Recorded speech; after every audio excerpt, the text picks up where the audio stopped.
वेद पाठशाला में आपका हार्दिक स्वागत है। परमेश्वर का वचन जीवित, पवित्र एवं सामर्थी है। आशा है कि आज के वचन से आपको आत्मिक लाभ होगा। तो लीजिए प्रस्तुत है ये संदेश। नमस्कार श्रोता, इन दिनों में हम पुराने नियम से यहोशू नामक पुस्तक का सर्वेक्षण कर रहे हैं, जो पवित्र शास्त्र में विश्वास के विषय एक महान पुस्तक है। यहोशू की पुस्तक यह चित्रित करती है कि विश्वास क्या है और वह कैसे कार्य करता है।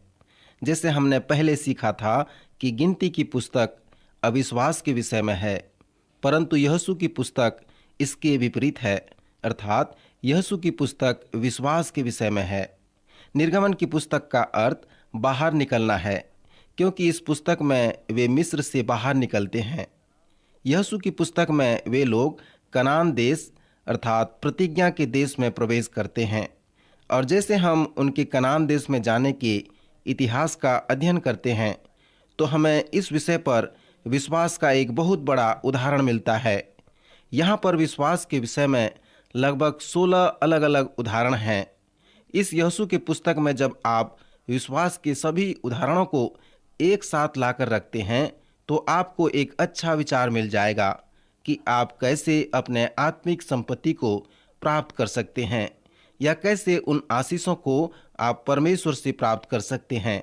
श्रोता, यहोशू की पुस्तक में जो पहली बात हम देखते हैं वो है विश्वास का स्थायीकरण, और साथ ही साथ मूसा के अगुवेपन की आवृत्ति को यहोशू में परिवर्तित होते हुए देखते हैं। वचन में लिखा है कि जब मूसा ने अपना हाथ यहोशू पर रखा तब यहोशू आत्मा से भर गया। सो परमेश्वर द्वारा मूसा को जो आज्ञाएं मिली थीं, इस्राएली लोगों ने यहोशू के द्वारा उसका पालन किया। मूसा की मृत्यु के बाद परमेश्वर ने मूसा के सहयोगी यहोशू से कहा, यहोशू, मेरे शिष्य मूसा की मृत्यु हो गई है, अब तू इस्राएल का नया अगुवा है, इसलिए उठ, कमर बांध और एक अच्छे अगुवे की तरह मेरी प्रजा की अगुवाई कर। इसे करने के लिए तुझे साहस और हिम्मत की आवश्यकता है, और मूसा ने जो व्यवस्था दी है उसे मानने की आवश्यकता है। सो यदि तू उसके अनुसार करने की चौकसी करेगा तो तेरे सब काम सफल होंगे। तू लोगों को इस व्यवस्था के विषय में बता, और यह तेरे चित्त से कभी उतरने न पाए। इसी में दिन रात ध्यान किए रहना, ताकि तू निश्चय इन व्यवस्थाओं को पालन करता रहे, जिससे तेरे सब काम सफल हों और तू प्रभावशाली हो, क्योंकि जहाँ जहाँ तू जाएगा वहाँ वहाँ तेरा परमेश्वर यहोवा तेरे संग रहेगा। श्रोता, पवित्र शास्त्र में अगुवाई के लिए यहाँ एक महान सत्य है। यह परमेश्वर का उद्देश्य है कि प्रत्येक अगुवा आने वाले अगुवों को प्रशिक्षित करे, और प्रत्येक पौलुस के पास उसका तिमोथी हो। सो मित्र, इस प्रशिक्षण के कार्य को हम मूसा और यहोशू के साथ होते हुए देखते हैं। एक समय था कि मूसा अगुवा था और यहोशू उसके पीछे चला करता था, परंतु अब यहोशू अगुवाई कर रहा है और लोग उसके पीछे चल रहे हैं। मित्र, इसका तात्पर्य यह है कि किसी ने कुछ अच्छा कार्य किया है, जो कार्यभार यहोशू को दिया गया है, और जैसे वह परमेश्वर के लोगों का अगुवा बन गया है। सो इससे हमें विश्वास की एक अच्छी तस्वीर को देखने को मिलता है कि विश्वास क्या है। आज्ञा पालन के विषय में जोर देकर यहाँ बताया गया है कि तुम्हें उन व्यवस्थाओं को पालन करना अवश्य है, और तुम्हें उन प्रतिज्ञा के देश में प्रवेश करके कनान देश को अपने अधिकार में करना और मेरे लोगों की अगुवाई करना अवश्य है। सो यहोशू की पुस्तक आज्ञाकारिता का विषय है। यहोशू के प्रारंभिक अध्यायों में हमने देखा जिसे हम विश्वास की जटिल समस्या कहते हैं। यदि हम विश्वास की समस्याओं को अलग करते हैं तो हम विश्वास की आवश्यकता को भी इससे अलग कर सकते हैं। सो जब हम विश्वास के विषय में अध्ययन करते हैं और जब समस्याएं सामने आती हैं तो हमें कभी भी भ्रम में नहीं पड़नी चाहिए। यहोशू के दूसरे अध्याय में राहाब का स्वभाव अनेक लोगों के लिए समस्या का कारण बन गया। मान लो कि परमेश्वर आपके मन में कार्य किया और आप किसी यहूदी को अपने घर में छुपा रखे हों, और जांच करने वाले आकर यदि आपसे यह पूछें कि क्या तुम्हारे घर में कोई यहूदी है, तब आप क्या उत्तर देंगे? जब आप किसी मसीही धार्मिक संस्थान में पढ़ते हैं तो एक दिन आपको नीति शास्त्र को पढ़ना पड़ेगा। तब आप इस प्रकार के प्रश्न की उत्तर पाने की प्रतीक्षा करेंगे कि मसीहियत का सर्वोच्च नीति शास्त्र क्या है। क्या मसीहियत के सर्वोच्च नीति शास्त्र में सत्यनिष्ठा है, जो हमेशा सत्य कहता है और झूठ कभी नहीं बोलता? क्योंकि आप मसीही हैं, इसलिए आप कहते हैं कि मैं झूठ नहीं बोलता।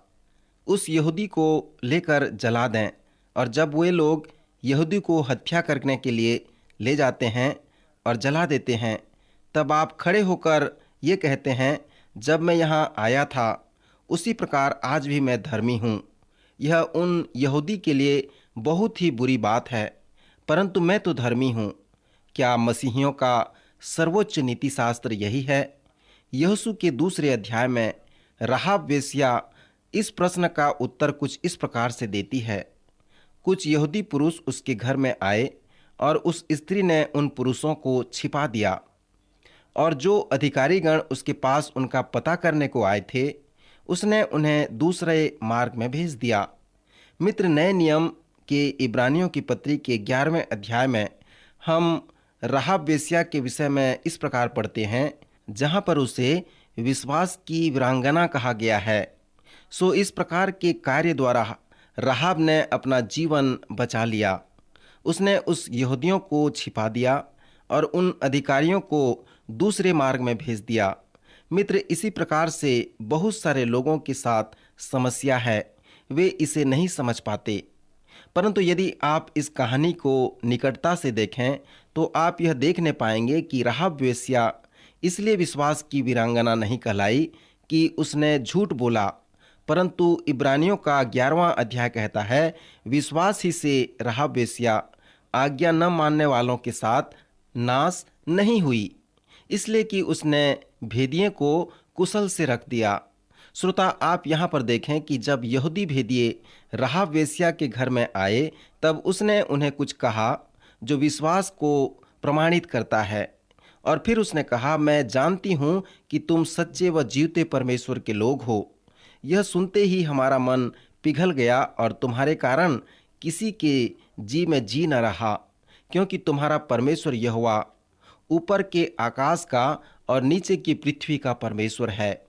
फिर उसने कहा, सुनो, अब मैंने जो तुम पर दया की है, इसलिए मुझसे यहोवा की शपथ खाओ कि तुम मुझे नाश नहीं करोगे।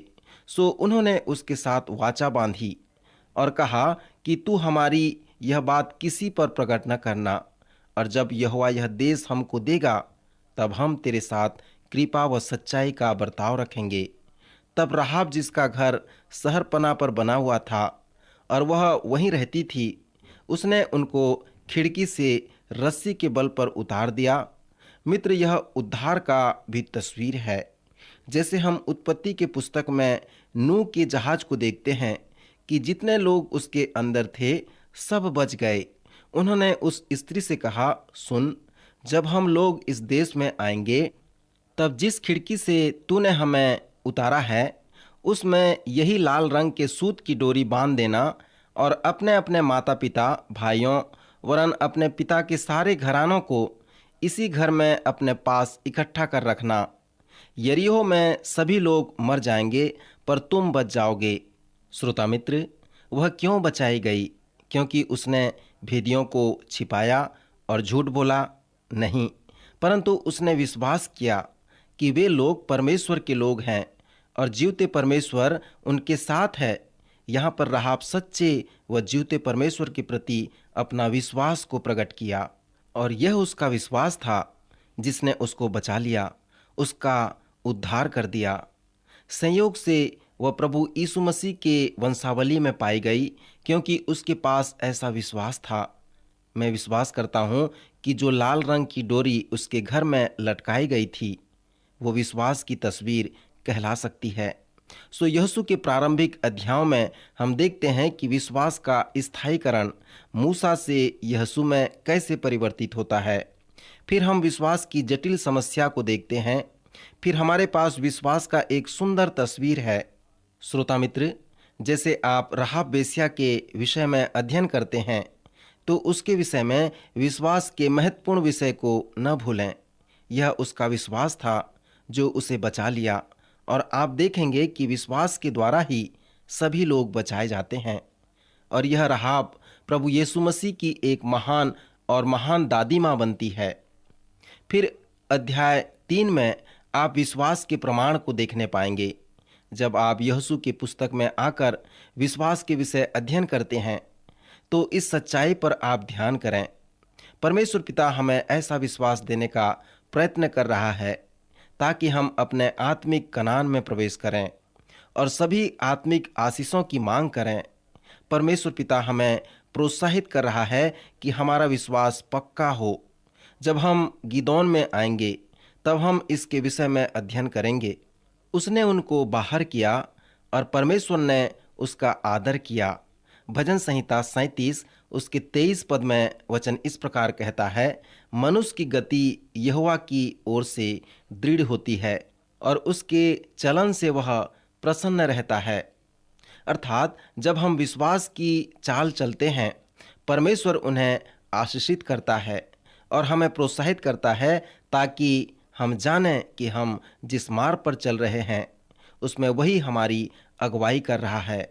परमेश्वर ने इसलिए जंगल में उन लोगों के साथ बड़े कठोरता के साथ संबंध बनाया क्योंकि उसने 10 बार यह प्रमाणित किया और 10 बार आश्चर्य कर्म करके दिखाया और प्रमाणित कर दिया, परंतु तुम लोगों ने ठीक से विश्वास नहीं किया। सो परमेश्वर ने हमारी चाल को प्रोत्साहित किया और उसे उसने यहोशू की पुस्तक में लिख दिया। परमेश्वर ने यहोशू को स्वीकार किया और लोगों से कहा कि जिस प्रकार उसकी आशीष मूसा पर बनी थी उसी प्रकार यहोशू पर भी हो। तब उसने उन लोगों के लिए आश्चर्य कर्म भी किए ताकि लोग जानें कि परमेश्वर उनके साथ है। और जब वे यरदन नदी पार करके कनान में प्रवेश करें तो वह उन्हें आशीष दे और उनके संग रहे। 4 अध्याय में उन्होंने विश्वास के खंबे का निर्माण किया। जब वे यरदन पार करने गए, पानी अद्भुत रीति से 2 भाग में बंट गया। 5वें अध्याय में हम लोगों के खतना के विषय में देखते हैं, क्योंकि दूसरी पीढ़ी के लोगों का खतना नहीं हुआ था। प्रथम पीढ़ी के लोग तो जंगल में मर मिटे थे। यह दूसरी पीढ़ी थी और सभी पुरुषों का खतना होना था क्योंकि उनका खतना नहीं हुआ था। यहाँ पर हम विश्वास के आंतरिक उदाहरण को देखते हैं कि क्या तुम्हारे जीवन में कोई पाप है? क्या कोई ऐसी बात है जिसके लिए तुम्हें मन फिराना है? सो इसके पहले कि तुम परमेश्वर की आशीष को प्राप्त करो, यदि कोई पाप है तो पश्चाताप करो। सो यही है खतना के विषय में आदेश। यह आंतरिक समर्पण का बाहरी चिन्ह है। यदि आपके पास अभी पवित्र शास्त्र है तो कृपया यहोशू की पुस्तक के 6वें अध्याय को खोलें। इस 6वें अध्याय के अनुसार यहोशू युद्ध की योजना को परमेश्वर यहोवा से युद्ध होने के एक रात पहले प्राप्त करता है। उन्हें कहा गया कि वे अपने तंबू से बाहर आएं और यरीहो शहर के चारों ओर एक बार घूम कर आएं। सर्वप्रथम वहां पर जो योद्धाओं की बड़ी संख्या थी, फिर 7 याजक संदूक के आगे आगे नरसिंगे लिए हुए चलें और बाकी सभी लोग शहर के चारों ओर एक एक बार घूम कर आएं और फिर अपने तंबू में जाकर रात को समय व्यतीत करें और दूसरी सुबह उठकर वैसा ही किया करें। और इस प्रकार वे 7 दिन तक करते रहें और फिर 7वें दिन इस शहर को वे 7 बार चक्कर लगाएं। सो इस प्रकार 7 दिन में उन्हें 13 बार उस शहर के चारों ओर घूमने के लिए आदेश दिया गया। यह हास्यास्पद रूप से नौसेना लोगों की जैसा युद्ध नीति था, क्योंकि जब वे उस बड़े व मजबूत शहर पर आक्रमण किए तो शहरपनाह की दीवार इतने बड़े थे कि उसमें घर बनाया जा सकता था। हम अबीमेलेक के विषय में देखते हैं कि जब वह उस शहर पर आक्रमण कर रहा था और उस दीवार के निकट जा पहुंचा था, तो हम न्यायों की पुस्तक में इसके विषय में प्राप्त करते हैं कि एक स्त्री ने चक्की के ऊपर का पाट अबीमेलेक के सिर पर डाल दिया और उसकी खोपड़ी फट गई। तब उसने झट अपने हथियारों को ढोने वालों से कहा, अपनी तलवार खींचकर मुझे मार डालो, कहीं ऐसा न हो कि लोग मेरे विषय में कहने पाएं कि उसको एक स्त्री ने घात किया। तब उसके जवान ने उस पर तलवार भोंक दी और वह मर गया। सो यह इस्राएली सेना के लिए एक चेतावनी थी कि वे शहरपनाह के दीवार के पास न जाएं। श्रोता मित्र, आप यहाँ पर देखें कि परमेश्वर यहोशू से क्या कह रहा था कि वह कार्य को करे। उसने कहा कि तू अपने सभी लोगों को दीवार के पास ले जा और उस दीवार के चारों ओर चक्कर लगा और इस प्रकार 13 बार किया कर। और प्रत्येक बार जब वे उस यरीहो की दीवार के चारों ओर घूमें तो उन्हें कहा गया था कि कुछ भी बात न करें। उन 7 याजकों को छोड़कर वहां पर पूर्ण रूप से सभी लोग शांत रहें, केवल याजक नरसिंगे फूंकते हुए चलें। सो यही आवाज करने के लिए उन्हें अनुमति मिली थी। मित्र, आप थोड़ा उस यरीहो शहर के दीवार के विषय में कल्पना करें। आप देखें कि वो सेना ऐसे शहर पर आक्रमण कर रहे हैं जिनका आचरण विस्मित कर देने वाला है। राहाब ने कहा, वे भय व आदर के योग्य हैं। आप अपने आप से कह सकते हैं कि वे लोग सीधे दीवार की ओर आ रहे हैं और उस संदूक में वे क्या रखे हैं? क्या वह कोई गुप्त हथियार है? क्या वे शहरपनाह को उड़ा देने वाले हैं?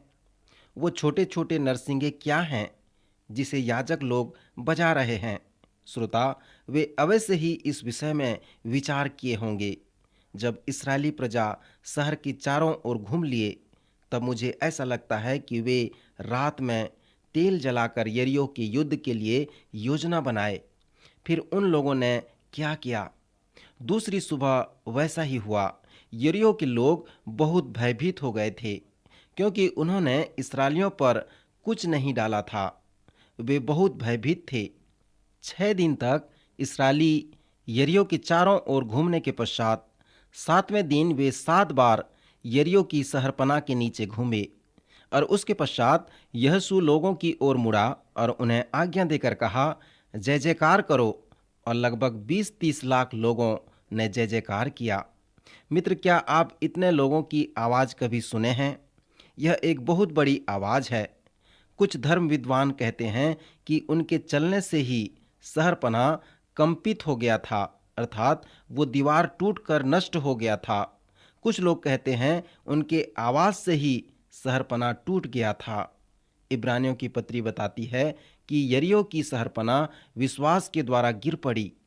मैं विश्वास करता हूँ कि विशेष करके यहोशू के विश्वास के कारण ही वह शहरपनाह गिर गई, क्योंकि यहोशू उन सभी लोगों का अगुवा था। यरीहो की शहरपनाह तुरंत चौड़ी हो गई।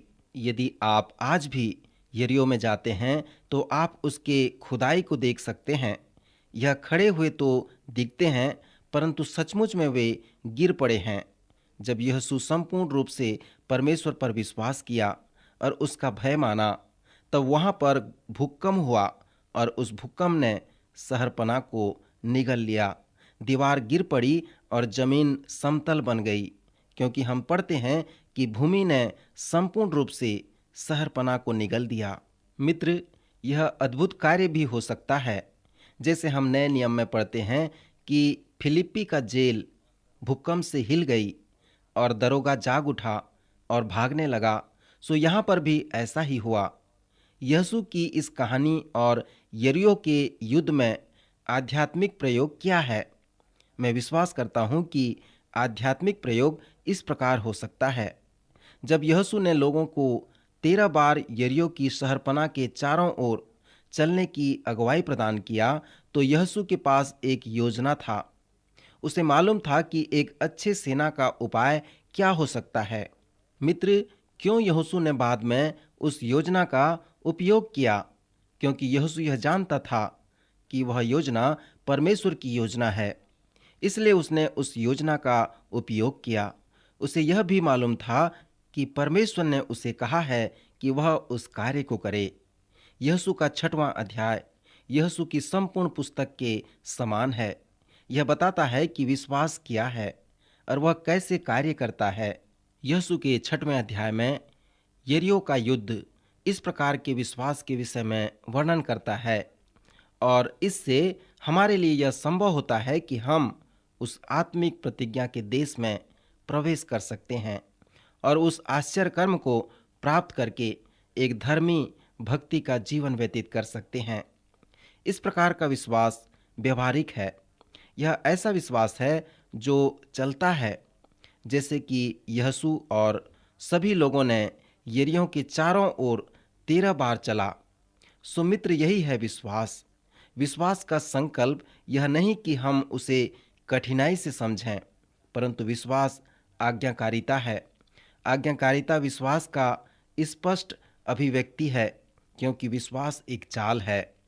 यरीहो की कहानी का सही प्रयोग यह है कि विश्वास एक चाल है और वह विश्वास का कार्य है, और युद्ध में ऐसे ही विश्वास की जीत होती है। वह विश्वास जो यरीहो के युद्ध में विजय हुआ, वह विश्वास जो यरीहो में कार्य किया, और वह विश्वास यरीहो के चारों ओर चला फिरा। अब मैं आश्चर्य करूंगा कि क्या आपका विश्वास इस प्रकार का विश्वास है? क्या आप सोचते हैं कि बुद्धिजीवी लोगों के लिए विश्वास समस्या का कारण है? नए नियम में प्रभु यीशु मसीह ने कहा कि उसका वचन किसी साधारण रब्बी के जैसा नहीं है, परंतु उसने कहा, मेरा वचन जिसे मैं तुम्हें सिखाता हूँ वह परमेश्वर का वचन है। जब हम यूहन्ना रचित सुसमाचार के 17वें अध्याय को पढ़ते हैं, वहां पर लोगों ने प्रभु से प्रश्न पूछ के कहा कि आप इसके विषय में कैसे जानते हैं? प्रभु यीशु मसीह ने कहा, यदि कोई मनुष्य परमेश्वर की इच्छा पर चलेगा तो वह उस शिक्षा को जान सकेगा कि यह परमेश्वर की ओर से है या किसी अन्य रबी की ओर से है।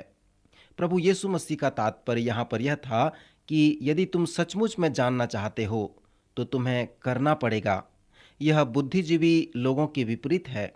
वे कहते हैं, तुम मेरे बुद्धि को समझो और उस बुद्धिजीवी तक पहुंचो और तब मैं अपने इच्छा से पीछे चलूंगा। परंतु प्रभु यीशु कहते हैं, नहीं, यह ऐसा नहीं है। तुम पहले अपने आप को स्वेच्छा से समर्पित करो, तब तुम बुद्धिजीवी के लिए कायल किए जाओगे। सो सर्वप्रथम अपने आप को समर्पित करो। सबसे पहले यरीहो के चारों ओर चलो, तब तुम यह वर्णन करने पाओगे कि तुम्हारे विश्वास ने कार्य किया और उसे जीत लिया है। भजन संहिता 27 में भजनकार दाऊद कहता है, यदि मुझे विश्वास नहीं होता कि जीवतों की पृथ्वी पर यहोवा की भलाई को मैं देखूंगा, तो मैं मूर्छित हो जाता। सो बुद्धिजीवी कहता है, देखना ही विश्वास करना है, परंतु परमेश्वर ने हमेशा कहा है कि विश्वास करना हमें देखने की ओर अगुवाई प्रदान करता है। श्रोता मित्र, मैं सोचता हूं कि हम यरीहो के युद्ध में ऐसा ही उदाहरण को देखते हैं।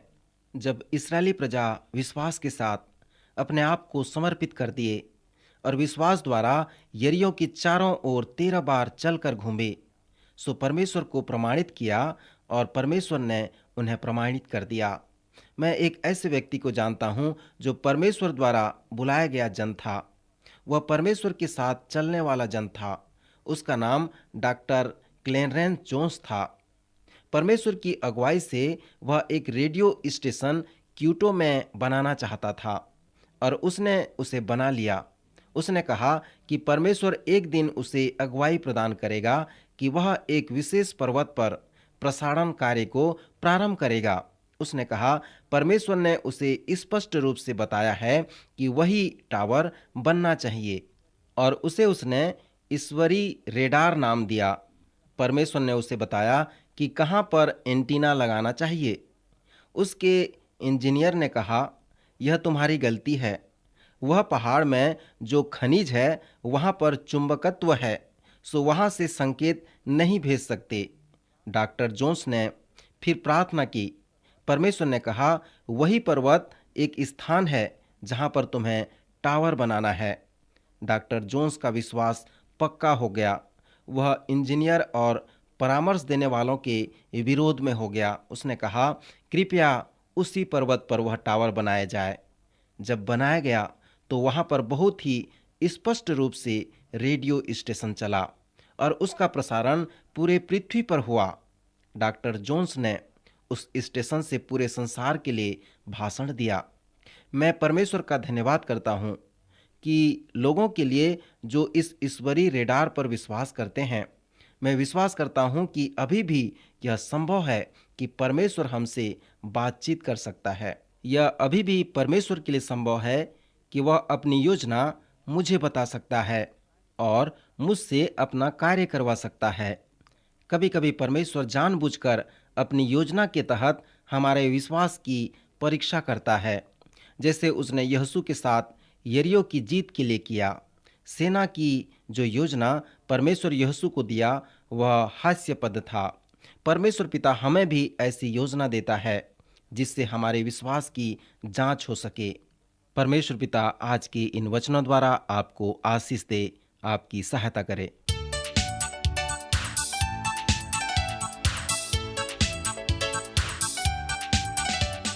प्रिय श्रोताओ, अभी आप सुन रहे थे हमारा ये कार्यक्रम वेद पाठशाला। श्रोताओं, आपको ये जानकर खुशी होगी कि हमारे पास इस अध्ययन से संबंधित नोट्स उपलब्ध हैं, जिन्हें हम सभी श्रोताओं को निशुल्क भेजना चाहते हैं। यदि आप इसे प्राप्त करना चाहते हैं तो हमें इस पते पर लिखें। हमारा पता है कार्यक्रम Ved Pathshala, radio Vishwavani, post box number 317, Lucknow 226001, Uttar Pradesh. हमारा पता एक बार फिर सुन लीजिए। कार्यक्रम Ved Pathshala, radio Vishwavani, post box number 317, Lucknow 226001, Uttar Pradesh. और हाँ श्रोताओ, अब आप हमसे ईमेल के द्वारा भी संपर्क कर सकते हैं। हमारा ईमेल आईडी है hindiembassy@radiovv.org, hindiembassy@radiovv.org। और इसी के साथ हमारे आज के कार्यक्रम का समय समाप्त होता है। अगले कार्यक्रम में आपसे फिर भेंट होगी। तब तक के लिए आज्ञा दीजिए। नमस्कार।